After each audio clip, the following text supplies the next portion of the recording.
केवल सौंपता हूं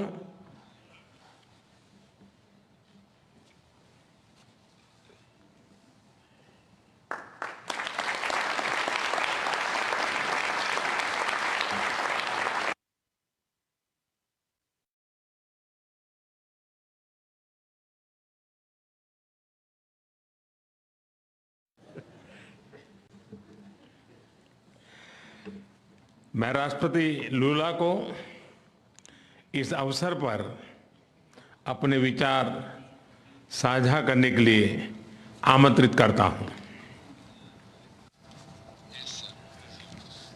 Bem, primeiro, gostaria de dizer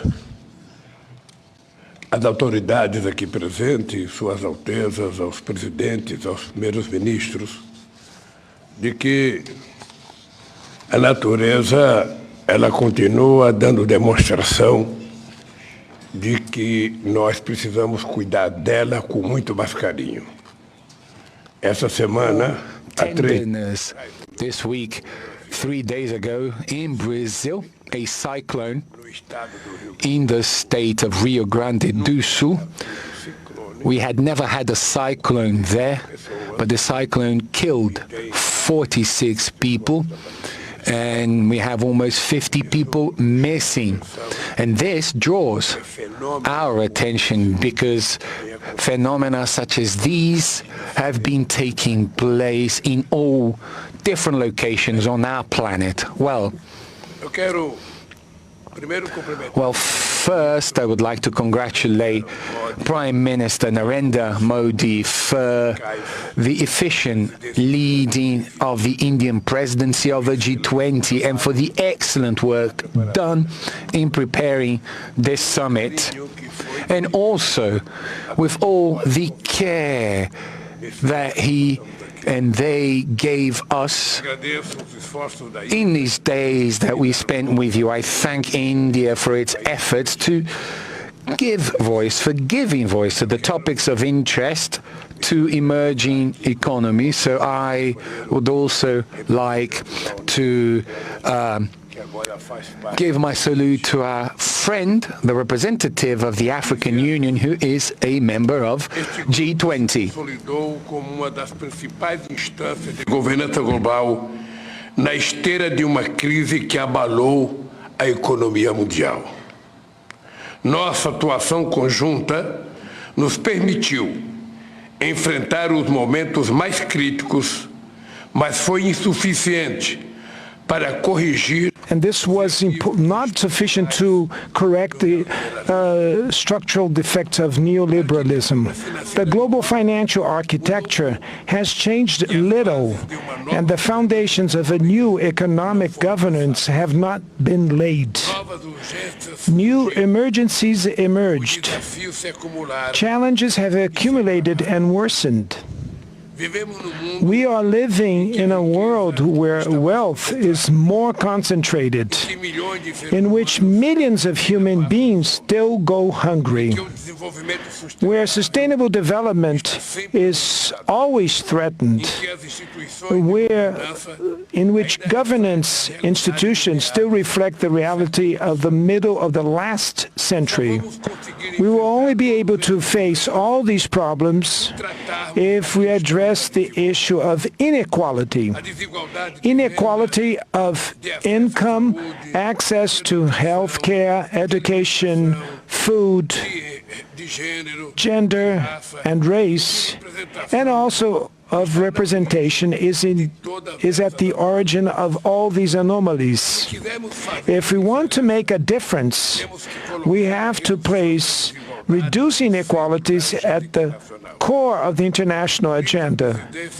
Therefore, the Brazilian presidency of the G20 has three priorities. The first one is social inclusion and fight against hunger, energy transition, and sustainable development in its three aspects: the vector social, the economic, and environmental vector.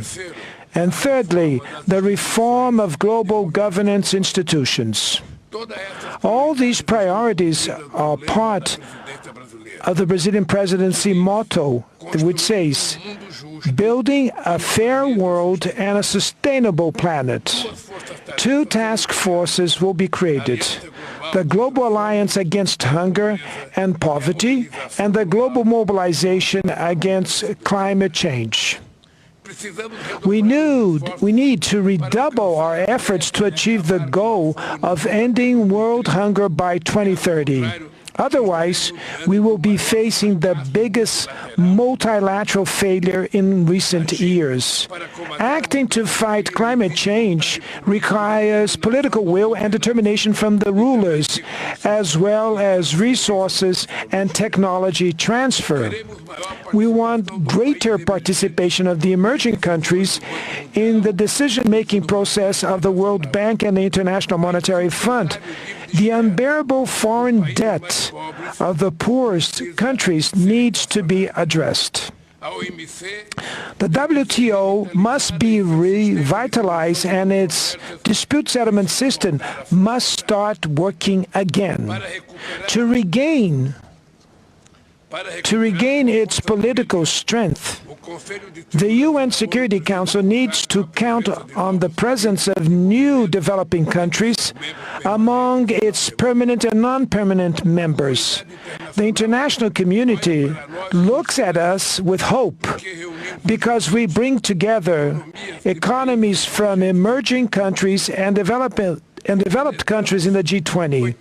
We represent 80% of the global GDP, 75% of exports, and around 60% of the world's population. To ensure that the G20 acts in an inclusive and coherent manner, Brazil intends to organize work around three general guidelines. First, we will make the political and financial paths work in coordination and in a more integrated way. There's no point in agreeing on the best public policy if we do not allocate the necessary resources for its implementation. Second, we have to listen to civil society. There are no governments without civil society. The Brazilian presidency will ensure that engagement groups have the opportunity to report their conclusions and recommendations to government representatives. Thirdly, we cannot let geopolitical issues hijack the discussion agenda of the various G20 levels. We are not interested in a divided G20. Only through joint action may we face the challenges of our days. We need peace and cooperation instead of conflict. The path that will take us from New Delhi to Rio de Janeiro will require a lot of dedication and commitment from everyone. The technical groups and the preparatory ministerial meetings will be hosted in several cities in all our 5 regions of our country. For that reason, we will welcome the members of the G20 with open arms. And we need effectively to the support of all the people here, including the track record of this successful summit meeting that was hosted by our dear country, that is India. I will be very much honored to welcome you all to the Rio de Janeiro summit in November of 2024. And before I hand the hammer here, I would like to thank very much to Prime Minister Modi and to thank to the Indian people for the competence that they had for organizing this event. And I would like to say, Prime Minister Modi, that I personally am very much touched emotionally when I want to pay a homage to our dear Gandhi, that we paid a homage today. Everybody knows that in my political life, Mahatma Gandhi has great meaning because the struggle with nonviolence was a role model that I followed for many decades when I was in the labor movement, and that's why I'm very much touched and emotional and I'd like to thank you for the opportunity to pay this homage that we did today. And I'd like to say to all of you that Brazil will take the chair of the G20, and we will make a tremendous endeavor to manage to at least try to do something as the same that our brothers and sisters from India did. Thank you very much.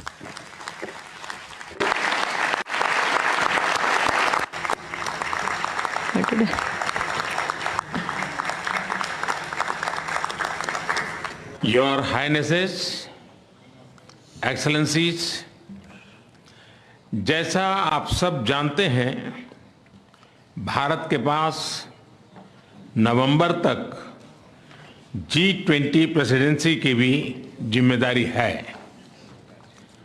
अभी 2.5 महीने बाकी हैं। इन 2 दिनों में आप सभी ने अनेक बातें यहाँ रखी हैं, सुझाव दिए हैं, बहुत सारे प्रस्ताव रखे हैं। हमारी ये जिम्मेदारी है कि जो सुझाव आए हैं उनको भी एक बार फिर देखा जाए कि उनकी प्रगति में गति कैसे लाई जा सकती है। मेरा प्रस्ताव है कि हम नवंबर के अंत में G20 का एक वर्चुअल सेशन और रखें। उस सेशन में हम इस समिट के दौरान तय विषयों की समीक्षा कर सकते हैं।